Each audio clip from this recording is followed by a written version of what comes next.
All right, Matt. Let's do this. Here, I'll just do this. We don't have like a funny opener for this week. Let's do this. One, Botstrap. Hey guys, welcome back to Evike TV. This is the Not So Round Table.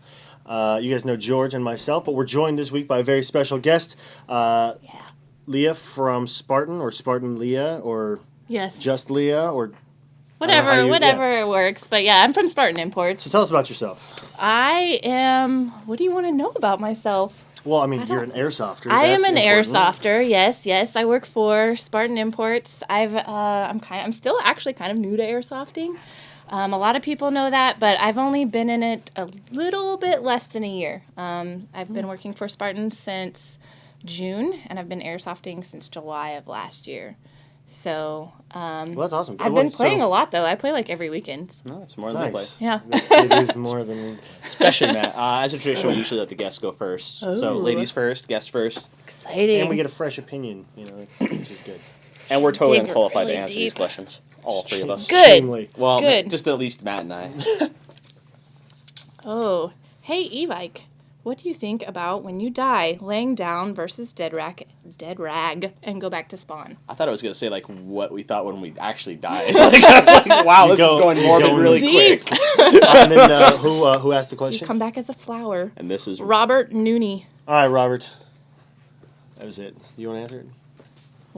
About What when you die. what is your opinion? So when you die, do you think that people should, like, fake dying, or should they just hold up their red rag and stand around? Right. Well, it depends on what the game rules, though, right? I mean, Yes and no. some you have so many respawns and some you don't. The only thing that I don't like is when people lay down and die.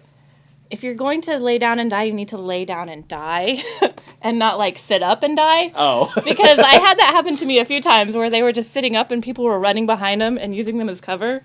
And so I was like, well, and then they get mad because you shoot them. I was like, well, I have to shoot the dead person because he's not moving, so... Matt does that a lot. I don't do that at all. I use live shields. Okay. I shot the person until they laid down. Sure. Because I was like, well, the other person's shooting at me, so I have to. Yeah. I guess for for death. role players, it's pretty funny. Remember that guy at Irene that I accidentally clocked in the face mask That when was he was cool. riding his bike and he like, fell over? That was pretty funny. That was cool. Like the non-player characters, that's a nice way to do it. For me, it really depends on the situation of the game. If you're playing CQB games in a closed environment, like an indoor field, or in a CQB or mount field that has very, very narrow means of egress, it might not be in your best interest to die and lay down and things, because then you're just getting in people's way, and then you run the risk of somebody tripping over you or you damaging some of your own gear. And while it is cool, because I love seeing like that authenticity of people like having fun and doing like their whole like death scene and stuff. Everywhere. Yeah, like I'm totally down with that, but it may make more sense on a larger field, or even when you have like a larger engagement. Maybe when if the respawn's farther away and you feel like hanging out and resting for a moment, laying down is not such a bad thing. But yeah, really kind of take stock of where you are, maybe. Okay, that's the lesson. That's how we're going. Oh yeah. All right, let's see what we got here. It's not a long one. I like that. Chevy Chase, or Ches? It's almost like a Chevy Chase, but it's with Z's. Anyway. Greetings, Insert. I was reading an article about redevelopment of a rifle that shoots aspherical BBs. It would probably only be for snipers because it's pain to load, but what are your thoughts? Aspherical BBs. That's not really a BB then anymore, is it? It's a round. Like aspherical means like it's no longer a ball bearing. That's BB stands for ball bearing, meaning it's a round ball. Object. So if it's aspherical, it's a bullet. Like you're talking about plastic. Well, it could be a projectile because I mean technically like a pellet is not a bullet; it's a pellet. Okay, so plastic pellets. Yeah, but then again, BBs are called plastic pellets too sometimes. We're having a semantics. Anyway, all right, asymmetrical Anyway. BB or Something pellet. that's not round. What do you think? I don't know if it would really work to what. I mean, maybe I don't know. Football goes farther than a. I don't know. I'm stopping there. I think it depends on what it is. What Like what is kind it, of- We're all is it like like a shooting? sure, or is it like a football shape, or is I imagine it would be like a like- football shape. I don't know. You never know. I'm imagining like a cylinder, maybe with like rounded ends. But then- like a pill almost. Like it's shooting like a pill. Oh. pill. You see what I'm saying? A horse pill. Yeah, like a big thunk. Like, okay, here's my thing about that. Think of all the things you'd have to redesign for that to work. Not only are you redesigning the magazines to accept those kind of BBs, but you're redesigning all of the loading systems to fill those magazines. Not to mention, once you get that round into the gun, you might be able to get it to go down the barrel, and you can probably use existing inner barrels. However, the one thing that won't work is your hop-up unit, because it's applying force to a non-rotating entity. So now all of a sudden you need to be using barrels that have to be rifled, like the Tanio Kobas and things like that. So you're completely redesigning the way the round is fired, which means a whole new set of physics and dynamics has to be applied to the projectile, and then so many things have to change. And if you're only doing it for one gun, it doesn't make sense to spend a lot of money, that amount of money, for all the manufacturers to produce said device. I mean, it could work. I mean, pellet guns have kind of that rifle barreled already, and they use a projectile, but they're using a metal projectile, which will spin the object to keep it flying at a good trajectory or whatever. But I don't think it would work. And that's the other thing. I mean, if you were to, it sounds like a cool idea, but if you go that way, then what separates airsoft from pellet guns, other than the caliber of the round, which is very slight. Which is slight. I mean, you're talking about 4.5 millimeters versus 6. Yeah. And then really, what's the difference? Because then we're shooting each other with pellet guns, and that's not safe. No, I was thinking of. That just reminded me of a funny story. I'm really just going to stop there. Reminds me of my first Daisy. I had two friends have a pellet gun battle with each other. Yeah. My sister hated me for like a week. The welt was like the size of like, what was wrong with them? All right. I think they were wearing iPro. This was many, many years ago. All right, we got a little bit longer one. This one's from Daniel Martin. Daniel asks, hello, what are the main differences between all of the different hop-up bucking shapes? I've heard/seen all kinds of shapes, from maple leaf to shark fin to wishbone. What is the best for medium/long distance engagement? What are you looking at me for? Look, I mean, I think, with buckings are a weird thing. You kind of have to play with what works with your barrel, what works with your gun, what works with your BBs you're using. All of them pretty much do the same thing. They're trying to keep the BB stable in the barrel as it's pushing out the barrel. So, I mean, I don't think that there's a huge difference between those ones when you start to get into like flat hops and R hops and stuff like that. That's when it gets a little bit different, but I mean, in terms of all the ones you just listed, are pretty similar. Right. Right. That's what I was thinking. Right. Like, they're all kind of That's like the a mad same. answer. Right. Yes. Yes. Correct. No, so I mean, Affirmative. in your experience, so you've been playing for, you said a little over a year, right? A little under a year. A little under a year. Yeah. I mean, have you had a lot of time to experiment with different hop-up buckings and units? Really all that I've used is the maple leaf one. I have the maple leaf hop-up in my SCAR, my VFC SCAR, and with an extended tight bore barrel. Okay. And it's super accurate. Now, I love it because I'm awesome with it, but Well, so let me ask you this. but that's the only one I have experience with. What's the typical engagement distance that you're engaging people with that setup? So with a SCAR, It's still not going to be super far. I'm not like sniping people or anything. I would say maybe 100-ish feet around there. okay. That's actually halfway decent. That would I be mean, that would be that's like the decent, yeah. furthest I think. Okay. I mean, the great thing about hop-up buckings is they're not terribly expensive. Right. So you buy, can like, a bunch of them experiment. and try them all. Yeah, and depending on the barrel length you have, you might find that one bucking will work more effectively than the others.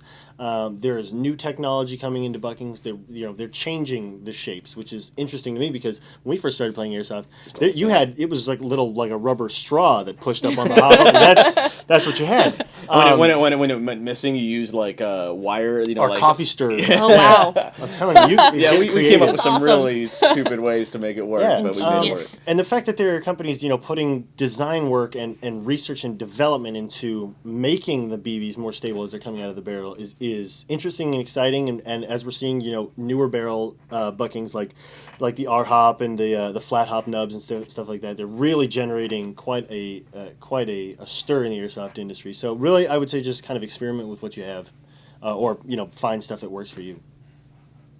Okay, that's good. We need some Okay. exciting stuff in here. Name first. Beastinator 1415. Beastinator. Very cool. Wow. I wanted to know what upgrades I should do to my gun before buying and using an 11-1 LiPo battery. that is completely subjective. I mean, it really depends Yeah, on we what gotta brand have of gun this- you're using.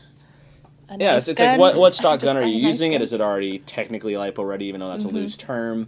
I mean, anything will take a lipo. It's just a question of how long it'll take to break.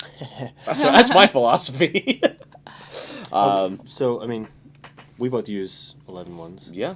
Well, I use a 7.4, but I use I 11 do too. ones. I used to use 11 You use ones. a I've used 7.4? 11 I ones use and a $100 guns. They've worked just fine. I'm But- the only one that uses an 11. The new Classic Army guns are actually really lipo ready. Nice. Because they have 9mm bearings and high Yeah, I clip think sets the and motors. bearing size is probably, and having bearings, not bushings, is Right. two of the main things that you need to look for. Unless you have a P90 and you're doing like a super high speed setup, pushing's the way to go. Just trust me. That was a mouthful. All right, we're just going to move on. I'll just go with bearings. Usually your gear set's fine. Usually your piston will wear out eventually anyway. Other than that, I think that's good. Next. All right, C. Nelson. Dear Insert, if you can make any personalized game type, what would it be? Where would it be? What's the purpose and how long would it last? And also, what would you call it? That's a lot of questions. That's a lot of questions. I don't know if I can remember all those. Are we going with video game terms here, or I'm very confused. Where would- I don't know. I've got. Okay, I'll you let got it. guys, No, go ahead. I want to finish it up, but you guys. I don't have an answer though. Do you have an answer? I mean, Okay. Your preferred game type where? If you could what would it develop a be? game type, if you could what would it develop be? your, Where would it be? If you could make any personalized game type, what Oh, would it be? man. I don't. That's a really exciting question. I might have to think about it, but We don't have time to. I know. It's no time. I have always wanted to do like James Bond style stuff. Okay. Like I would really like to do something like that, and just be. I really like pistol games, Okay. and I want to do like a pistol only game, secret agent style. So you have like people jumping off of balconies and stuff. Yeah, Awesome, yeah, that'd be like cool. rappelling up stuff, sliding down. And they always get like stuck in this place where they have to figure out how to do something really fast and like, you know, how You have it to is. MacGyver yeah, some MacGyver stuff. some stuff, and So definitely a game Yeah. you'd need a waiver for. Yeah, yes, and yes. a game that would probably break a few legs. Yeah. Eh, George, how about you?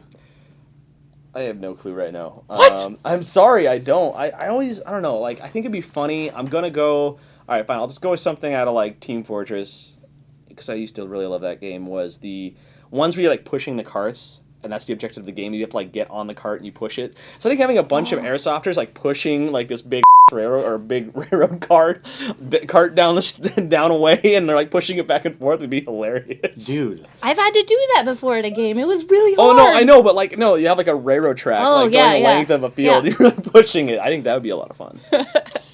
All right. Everywhere. All right, Matt. All right, you got this epic answer. So okay, Is so this gonna well, be there's like two. your 6, Okay, 5, there's 5, two. 6? There's two. Is this your question? This is actually no. I asked the question under it. Yeah. Okay, so we did this video a little while ago that hasn't come out yet. It's gonna be on Node with the guys from Corridor Digital. Soon. We did this video, this Trouble in Terrorist Town, and whenever that goes up, that'll be exciting. So it'll probably be on their channel, or maybe we'll do something on ours. But really cool premise. Trouble in Terrorist Town is a video game based in the Steam engine. And basically everybody starts on the same team. Like everybody in the room is on the same team. And then one or two people is labeled a traitor. And you find that out secretly. Oh, And so then your goal as a traitor is to eliminate the other team members without being discovered. And because in a live action airsoft game, you have to discern who is an enemy and who's not Yeah. based solely on people's word and watching their movements and their behaviors. Yeah. And so you learn very quickly not to trust anybody. Yeah, that was. Everyone. Like Schultz, because he doesn't talk anyway.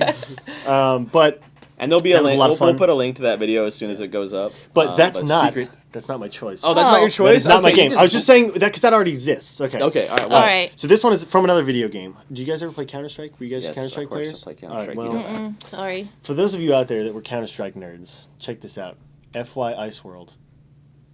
Everybody starts in the game, no guns. Guns are on the floor. You start with 12 guns on each side. Game starts, everybody's got to pick up a gun. You have one mag, or we'll do it for Airsoft, maybe 2 mags. But having one mag would be easy because then you don't have to have people reloading. But one mag, and you go to town, everybody gets a randomized gun every game.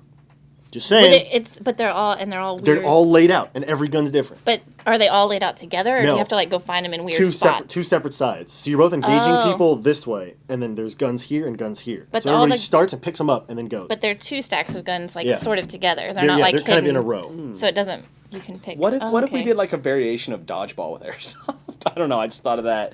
You know, never mind. I'm out. I'd like to build on Dodge that. soft? Dodge soft with airsoft tornado impact grenades. Yeah. Dude! Dude! Everybody starts with an EGLM and like 3 footballs. That would be fun. Yeah. All right, let's I do wanna it. do that. It'll be fun. Well, let's figure this out. Coming soon. Right now. Don't steal our idea, anybody on the interwebs.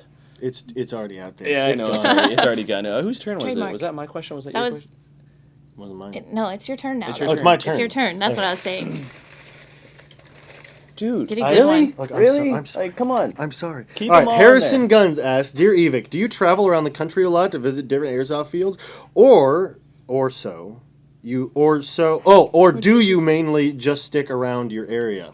We travel for events. That is an interesting question. Until recently, most of our events that we would attend, I mean, you're pretty around the country. Like they're moving Sort Leah of. around everywhere. Yeah. Like she's in her last year. She's been to more events than I'm kind of jealous. Well, we're working on that. But We're so working until on that. recently, George and I, the events that we would go to with Shades and stuff, we were kind of limited. Every once in a while, we'd go to New York and stuff. But we're really starting to branch out and enjoy other awesome airsoft events around the country. We're going to Oklahoma next week. Well, I mean, when you're seeing this, we might actually be leaving tomorrow. So because it's we have like a week lead time, and then we're going up to Oregon. We're doing Red Storm West, which is nice. going to be legit at a paper factory, paper mill. That's cool. And then we're going back to New York. We're going back to New York for Bad Blood, and then I got hit up by I'm really sorry I can't remember your name. You hit me up on Facebook when we were talking about Florida games, and so we might go down to Florida. That's been talked about too. It's Florida. There's been other places. Midwest have been talked about. Virginia's been talked about. A whole bunch of Midwest is different places cool. been talked about. So the more time George and I get to bring the Evike crew out to events, we're gonna do that around the country and not just stick in California. Yeah, California's getting boring. It's getting It's kind of cool small. to play all over, and Yeah. there's a lot of really awesome fields out there too. Yeah, I think well, we definitely want to start going around. Especially we got to try to get up to Northern California as well. So Well, do you have a favorite field? Oh, this is such a subjective question. But do you have a favorite field around the country that you've seen that was just like this is where I'm at? Well, I actually still haven't been to a lot of places yet. Really, the only places that I've gotten to travel, I haven't gotten to go as many places. I've been to Georgia, and then all around California, basically. And I'm going to be at Broken Home also. I really am excited about Faded Giant. I've heard a lot of stuff about that and where it's held. And so I've heard that's an awesome facility. And then there's also, I know of someone that has like an old closed down prison in Louisiana, and I totally want to go there. That's kind of that's on my list. That's where I want to go. Yeah, And playing we in a can prison visit is a lot of Joe fun. and Chris Yeah. from What's Red up? It would Jacket. be what? If we're going to Louisiana, I mean, we could visit the guys from Red Jacket. Yeah, that's true. They've always said we're. Louisiana. Eat crawfish. No, thank you. Now we're not. Now we're not going. Crawfish is No, good. I've tried it before. Get I've out tried a of here. lot of foods before. No. Oh man, no. I can eat like 10 pounds of crawfish. No lie. I don't like catfish. I don't like Well, crawfish. it's actually only like that much meat. Okay, so let's grab another. Oh yeah. We're going sorry, off on sorry, tangents sorry, again. sorry. It's okay. The less questions we get to, the The better. headline for this episode is going to be like crawfish. Hey, that's a great idea. Okay. Thanks, Matt. So Connor Fleetwood, what does Shades run on the field, or does he just have the nuclear apocalyptic stare? That's it. That's it. That's part of it. He's. How do you do a nuclear apocalyptic stare? I don't know. We haven't figured that out yet. He's I wanna learn biologically perfect or something. I Dang. don't know. It's difficult to describe. You can just Shade's slay people ultimate with your loadout. look. I mean, okay, so you got to start with his vest, because regardless of what other gear he's wearing that day, he's always got the Shades vest. I've never seen another Shades vest. That's the only one I've ever seen. No, there's two Shades vests. Are there? Yes. Do we have both of them? Yes. We do. They're both. Oh, Asian Shades vests. No. We have two of Shades vest? Yes, we have he has the one that he wears, and he has the other one he wears. Oh, right. I don't know. Yes. Okay, yes, he does should've have. been on All board right, in with all that before. I was seriousness, he just does. like, I didn't He does yes have. He does have something other than the nuclear apocalyptic stare. Yeah. But we can't tell you what it is. Yeah. Secret. I did ask him once. Well, he had a question once about where he got his sunglasses, his shades. The kid was wondering where he got them. And the written response I got from Shades was that you can't actually purchase them. They're made from the melted down polymer bodies of kids' airsoft guns that he takes down. That's why they have multiple colors on his glasses. And so, I don't know. It was a good story. We don't know where we're going with this. One more question, and then we're going to put Jet on camera. Oh, it's your turn. I'm sorry. What? I'm mean. It's your turn. My turn? Oh, no, it's my turn. Oh, Your- jeez. I I have just no went. memory today. See what happens? See what Everybody happens. gets thrown off. And then Jet's over there behind the camera. He's like, I want to be on the show. Not today. I'm calling you out. Matt. Oh, sorry. This is by Gozo1317. Matt, What's up, what is Gozo? your favorite Starbucks drink? And how do you feel about running high-gram BBs in an AEG? Check this Is out. it worth the money? Yes. I like coffee from Starbucks. You should. He's got it right next to him. I do, but somewhere. it's off. Oh, no, it's down Somewhere. here. Oh, yeah. Haha. Why is it always at the same level?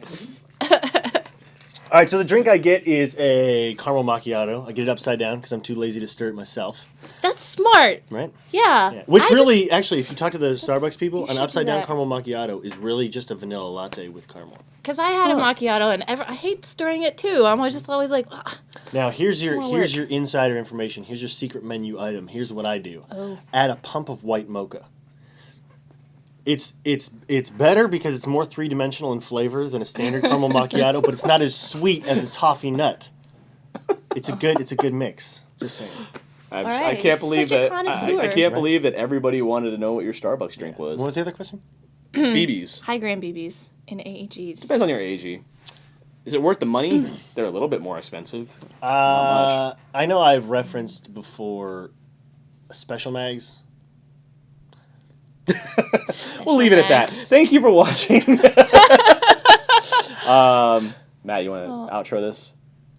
Yeah. Yeah. Wait, were we not answering that question for real? No. We're- Oh yeah, answer it. I'm sorry. Okay, so the reason you it use was high gram 3/8. BBs. It was okay. it was like anything above threes, I think. Okay, so first, understand why you use high gram BBs, and I'm sure you have some insight into this as well. You use high gram BBs because you need them to go farther.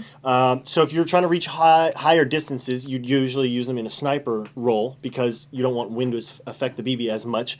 And in the same fashion, if you're using an AEG and you're using it as a DMR, maybe you've got a really long barrel on it, or you're using the PSG-1 or something like that, a higher weight BB is going to have less deflection due to wind. It's going to carry its energy farther and ultimately give you a longer range. High gram BBs and CQB stuff, you're just being Yeah, you heard it. Now I have to bleep that out again, Matt. I have two bleeps in this episode. One's my own fault. One's your fault. Let that be known. Well, guys, thanks again for joining us on the Not So Round Table. For any future questions, please submit them to our Helm of Reason. Well, submit them on the YouTube videos, and then they'll go in there. No, just come here and submit it. They automatically. Yeah, actually, if there's you a want to printer. come and cut yours out on a piece of paper and come to the store, you could tell the store staff to drop it in the bucket for you or whatever. And Leah, thanks again for joining us. Thank Thanks you. for having me. Do you have a channel or is it just okay? What's your channel? Yeah, for? I do.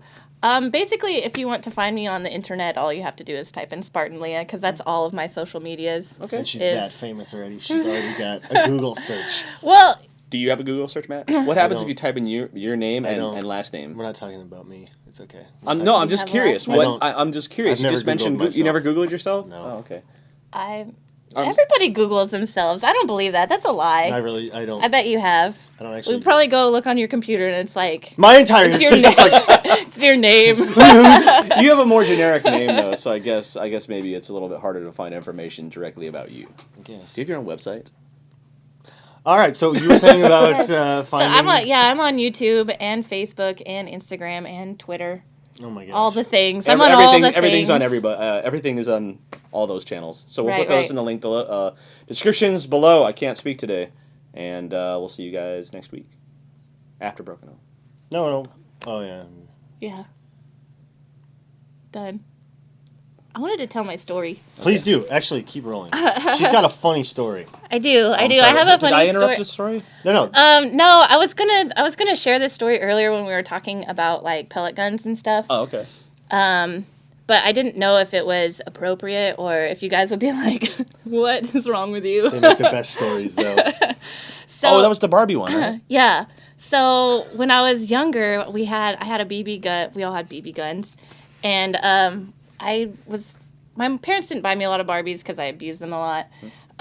But one day, my brother and I decided we were going to play war with my Barbies. Nice. So we took them all down to our creek bed, and we stood them up in the mud like all around, and then we played war and we shot them all. Like, and so we'd be like running, you know, like jumping over the creek and rolling and then getting up and like shooting the Barbies. And then we shot them until they all like fell over and then they floated down the creek. And then that's how I lost all my Barbies. Well, that's not that bad. See, I didn't- had two friends who got mad at each other and started shooting each other with them. Oh, So yeah. I guess that was better than... I'm reminded of that scene from like Shooter when that Russian guy's in the wheelchair and he's like, "There is a mass grave." Somewhere at the end of this creek, there's a mass grave of Barbies. Yeah. Been there for a minute? Yeah, there is. You never there went and is. got them? No, I don't know where they went. Oh, they my. floated away, and then That's- I didn't get That's my... pretty funny. You know, there's I like never some got Barbies crazy again person after who's like that. on the banks of that creek, like one day and just sees a whole like row of Barbies go by and just It's a Barbie genocide. flips out. War of the Worlds. Yes. Steven Spielberg was like on the river. He's like, that's where I got the idea for that shot. Actually, you should call him. Find Yeah. out. I See, will. Yeah. I've got them on speed dial. Just hey, where'd you Yeah. get that idea for that movie? Was it on? Where did you? Actually, I gave it to him. That's what we're saying. Yeah. No, I mean, like, literally. oh. Like, I called him. I was like, let me tell you this story. And he was like, dude, I'm totally going to make a movie out of that. What? Yeah, I'm rich. I feel not nearly accomplished enough in my life now. That was funny. All right, we can cut now, I guess. No, I want to be. Can we put that in though? Yeah, I can put that in.